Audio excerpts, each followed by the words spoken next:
Welcome to the Veterans Network podcast. I'm your host, Jamie Kennedy, co-founder of Veterans Network. Firstly, I would like to apologise in advance for the background noise. We're conducting the podcast from our office today and it happens to be located next to the main road. However, this shouldn't affect the show too much. It's been a while since we have done a podcast. In fact, we haven't done a podcast since the launch of our new and updated website, veteransnetwork.co.uk. We're really excited to kickstart the Veterans Network podcast again. One of the great things about Veterans Network is the number of amazing people we have had the pleasure of meeting and speaking with over the last year.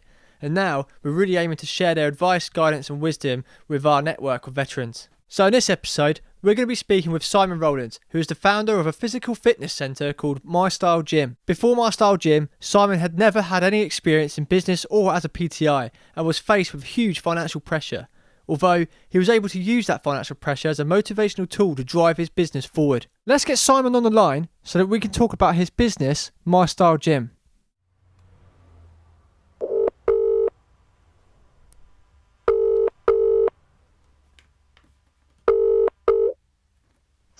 Hello. Welcome to Veterans Network, mate. Thanks for taking the time to speak with me. No problem. So, basically, mate, just tell us a little bit about yourself and like your military background. Who did you serve with? I joined the Navy in 1999 and served on HMS Glasgow and Manchester, and then in 2005 I switched and joined the Parachute Regiment. Oh, that's interesting. Yeah, and served till 2010. So I did Afghanistan, Herrick 8, so 10 or 11 years in total, and just left to go and work on the ships after that, doing maritime security. Another couple of years before I opened the gym. Oh, excellent. So there's a little bit more to you than just like a gym junkie or a fitness instructor. It sounds like you've had quite an experience, mate. So like, what was it that made you decide that you wanted to transfer from the Navy to the Paras? I don't know. I enjoyed the Navy, but I think originally I wanted to join the Army, but because I was under 18, I think I listened to my mum a bit too much and joined the Navy because she had to sign me off onto it anyway. I enjoyed it. I just wanted my feet on the ground, I think. At the time, it was all the Twin Towers and all that sort of thing. Being like 20, 21, I just wanted a bit more action, I think. Yeah, you just wanted to like get stuck in, right? Yeah.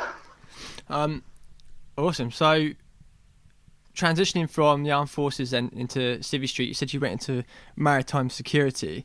What made you? What sort of finalised that decision for you to leave the armed forces anyway?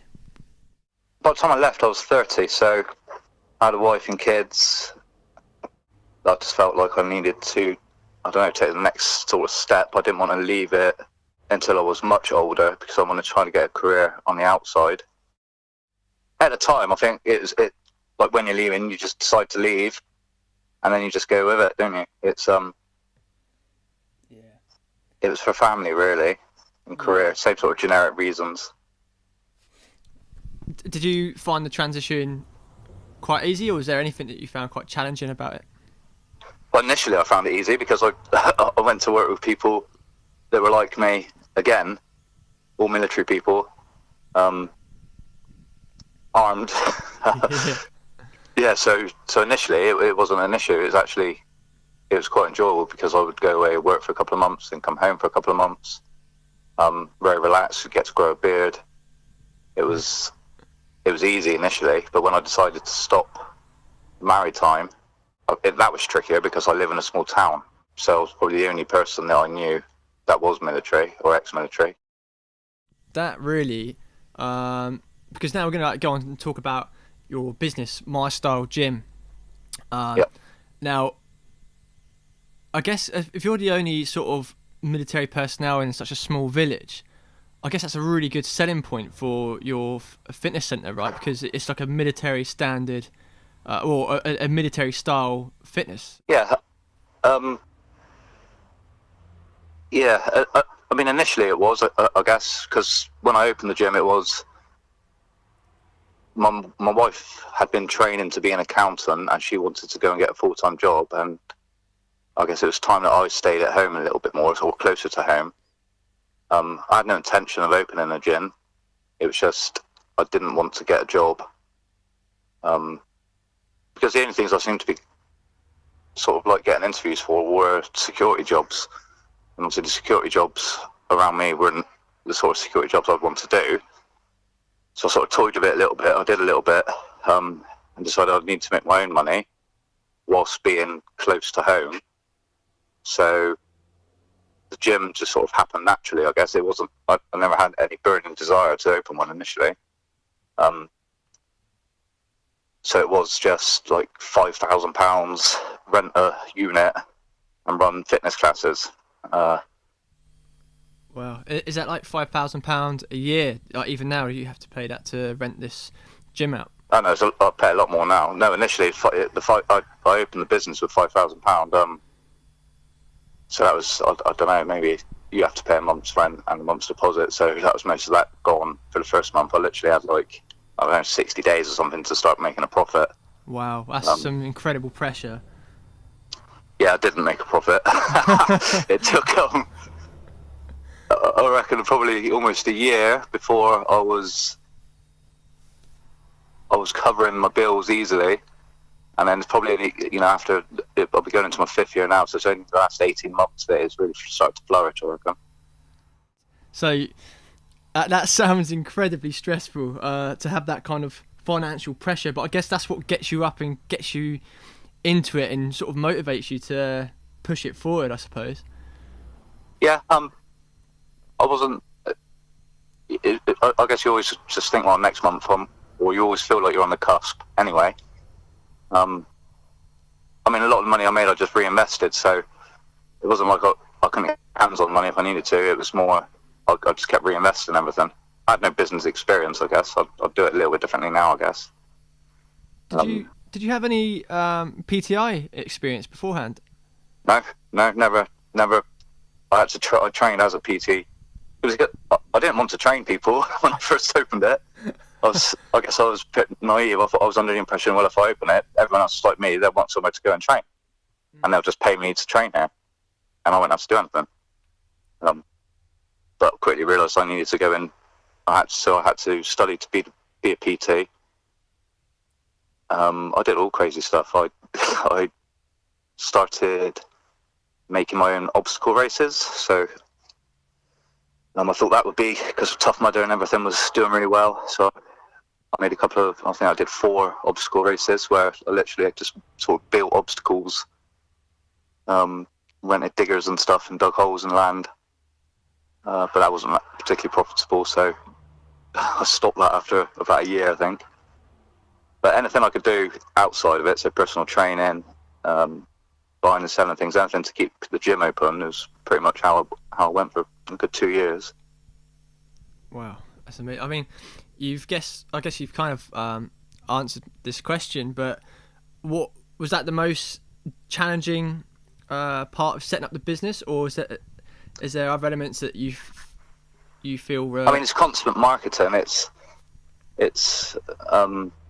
I think you feel like you can sort of make your own hours and you pay your own wage and all this sort of thing. But I guess now, although I get to walk around in tracksuit all day, I'm still doing 12-hour days every day and always thinking about how to make more money or how to withhold the money that I've got.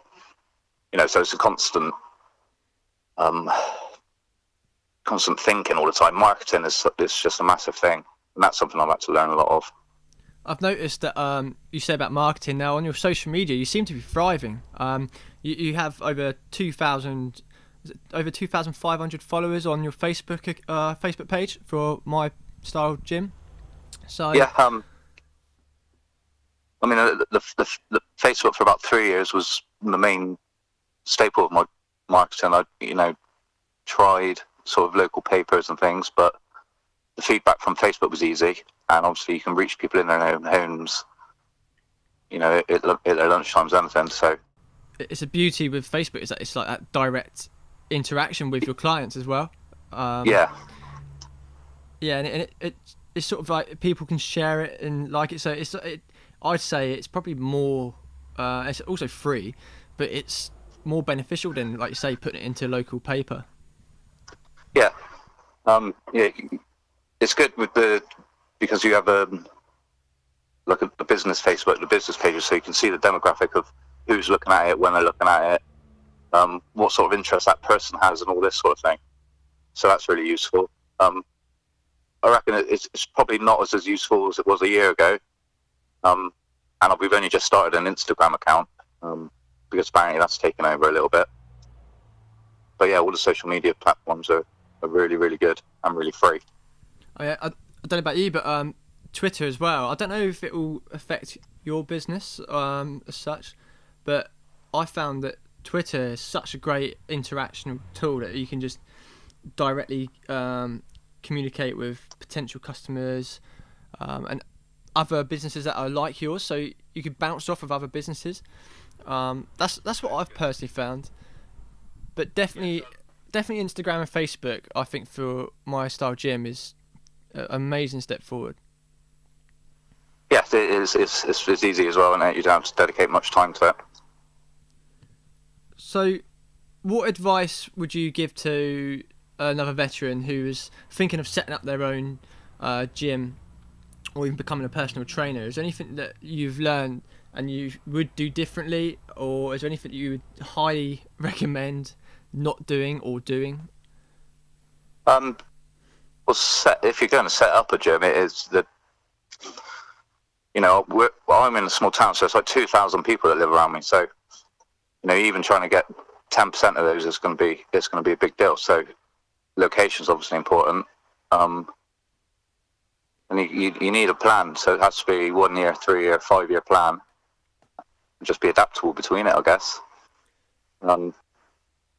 Personal training would be taking a risk, I think, because that is totally flooded, and if you don't own your own place, you generally have to rent space in a gym. So that's going to take a lot. I think Fitness First charge you like £600 a month just to work there, basically. So you have to do a good few sessions to even come even with that. Yeah, so it's a really hard thing to do, become a personal trainer or a successful personal trainer. Like I said, you seem to be making all the right moves because it seems to be thriving. So to get, like you say, just 10% out of the 2,000 in your local village is a really, really good achievement. Yeah, I mean, it's different. I guess when you have an independent gym as opposed to a commercial gym, you can spend a lot more time personally on that client. And we have a lot of sort of national, regional, even world athletes now. So that's all just come about by the trainers having the ability to stand and talk and plan things with the clients. Whereas in a commercial gym, I guess, because there's sports centres around by us. I guess it's more you just go in and leave when you're done. So being an independent is better in that way. You get a lot of time with the clients, and that's probably part of the success for us. Could you I have no idea about that market, but is there a way that you could probably go mobile and like do like a set up mobile gym sort of thing, or a mobile assault courses that are part of Mystyle Gym, and then that maybe could draw people towards your gym? Yeah, we do sort of 6-week boot camps where we'll go out to a different area for 6 weeks and run a boot camp there. Obviously it's weather dependent a lot of the time because they're not all happy to go out in the rain and frost. But yeah, we do a lot of like schools now, so it's all branching out. We do like schools with special needs for their Duke of Edinburgh awards. Yeah, quite a lot of events as well. So we go to sort of fitness events, so got a few CrossFit events and do things there. We hold a lot of strongman events. We go to a lot of strongman events. So we do try to get out of the village as much as possible. So yeah. Oh, it's really good effort, mate, and I can only wish you the very best of luck for the future. And of course, we're here as fellow veterans to support you and help your business grow. I mean, thank you for taking the time to speak with us. Really appreciate it. No worries, mate. I'm sure there's other veterans out there who would definitely benefit from hearing your advice and hearing your story.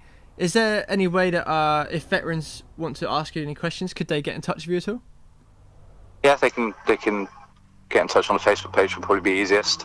Yeah, Simon, thanks for taking the time to speak with us. Really appreciate it, and we wish you the very best of luck. No worries, mate. Thanks for that. That was Simon Rawlins, founder of Mystyle Gym, and it was an absolute pleasure having Simon join us. Check out Mystyle Gym on Facebook, #TeamMystyle. You can also find Mystyle Gym and our free online business directory, as well as many more British veteran-owned businesses. On that note, if you are a veteran and you own your own business, or if you're a sole trader, then you are more than welcome to list your business on our directory for free, and we expect nothing in return. Because at Veterans Network, we believe in veterans supporting veterans.